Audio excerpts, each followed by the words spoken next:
convidado o professor José Ferreira Machado, diretor da Faculdade de Economia da Universidade Nova. Muito boa noite, Sr. Professor. É uma estreia no nosso programa.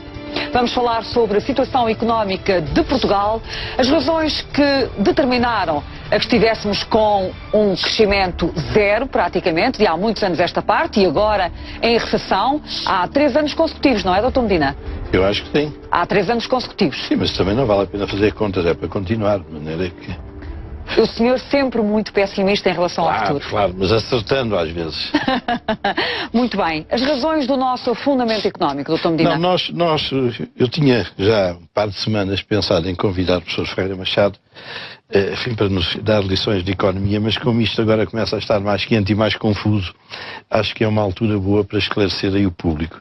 Não, o primeiro tema que está previsto é realmente explicar porque é que as economias da Europa caíram de 2000 para 2001 e sempre daí por diante cada vez mais. E não ressurgiram. Não sei se há uma ou duas ou três que... A Alemanha, não é, chefe? Alemanha, mas mesmo assim cresce pouco a Alemanha, cresce bem 1% agora, coisa que equivale. Não? Qual é a sua explicação, Sr. Professor Ferreira Machado? Pois, por comparação com a economia, e há uma comparação que se faz sempre, é a comparação entre as economias da Europa Ocidental e os Estados Unidos da América. E os Estados Unidos da América historicamente revelaram sempre um maior dinamismo, taxas de desemprego mais baixas, e isso é atribuído ao modo mais eficiente com que os mercados funcionam na América. Os liberais, às vezes também chamados depreciativamente neoliberais, talvez por oposição aos neocoletivistas, apontam muito o modo desempoeirado e livre e mais livre com que os mercados funcionam na América como uma grande vantagem.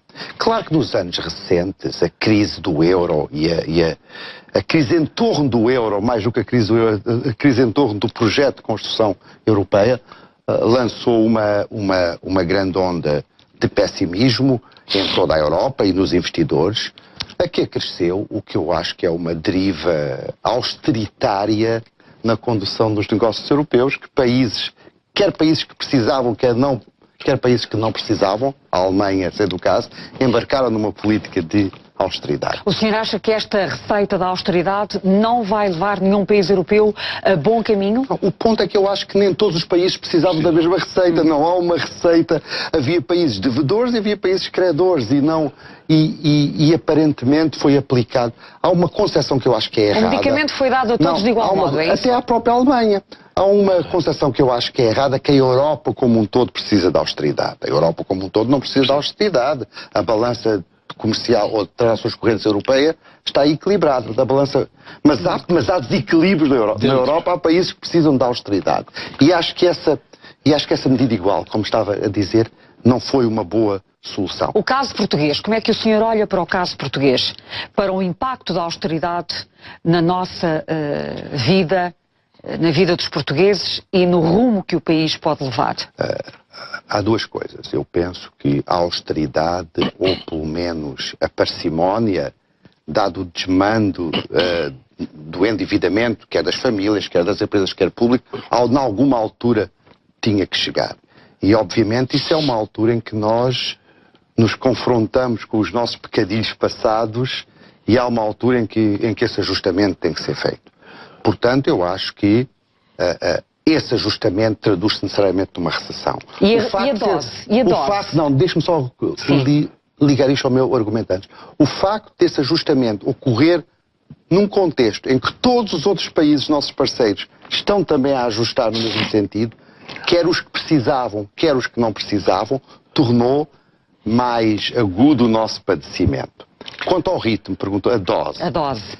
Eu teria preferido, quando o acordo com a Troika foi negociado, vai fazer agora 2 anos dentro de mesas, que se tivesse encontrado um tipo de acordo diferente. Mais focado em políticas e menos em metas. Aliás, isto é uma posição que a diretora do FMI, Christine Lagarde, tem defendido com razão, na minha opinião. Em políticas, o que é que eu quero dizer? Em vez de dizer assim, o déficit tem que ser 3 ou 4 ou 5, nós temos que tomar medidas que reduzam os nossos desequilíbrios. O resultado pode não ser exatamente aquele, porque as questões são endógenas. Está a falar das reformas? Estou a falar das reformas, estou a falar de medidas de contenção de despesa. Repare, é bem sabido, quando eu contraio a despesa, isso vai gerar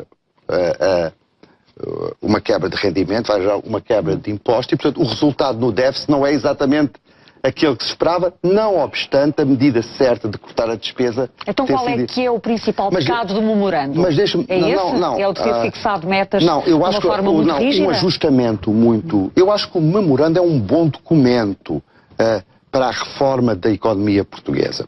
Acho que em termos do ajustamento dos desequilíbrios orçamentais e do endividamento, podia certamente ter tido um ajustamento mais lento.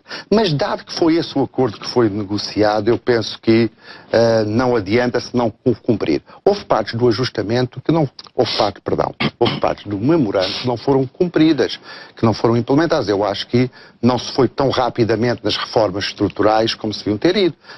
Não acho que seja muito compreensível que se esteja a discutir a reforma do Estado num estado de necessidade, quase 2 anos depois do memorando ter sido acordado, quando estava no memorando inicial. Mas aí o Dr. Medina Carreira, deixe-me envolver o Dr. Medina aqui no debate, tem uma opinião, é de que a própria orgânica do Governo não favorece uma efetiva reforma do Estado Social, porque devia haver alguém que pensasse nas funções sociais do Estado de uma forma em grupo, em conjunto e não apenas setorialmente, não é? Não, em relação ao que o professor Ferreira Machado disse, eu sou um bocado cético desta explicação, porque a partir de 2000 para 2001, nota-se em toda a Europa uma desaceleração económica súbita. Todos os países da Europa, pode haver uma exceção ou outra, e nos Estados Unidos também.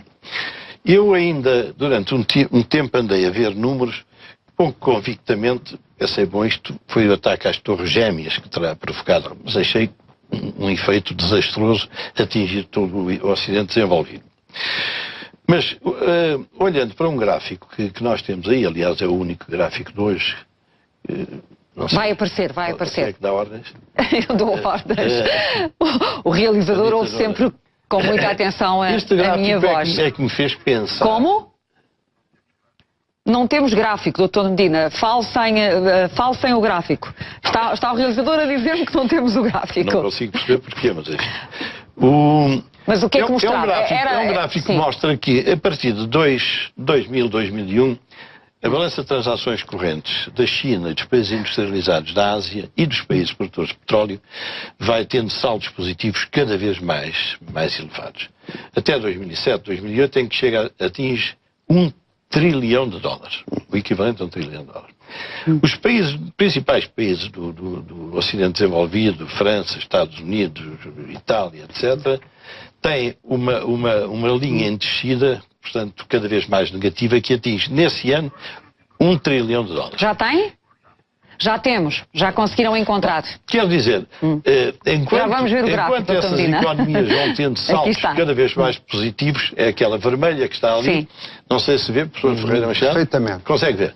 Bom, portanto, olha-se para aquilo e vê-se que, até 2007, se não estou em erro, aquela linha de saldos positivos é crescente. E, curiosamente, é simétrica, praticamente simétrica. Quer dizer, o dinheiro que saiu da linha verde foi para a linha vermelha, grosso modo. Ora, o contrário, eu acho que é o dinheiro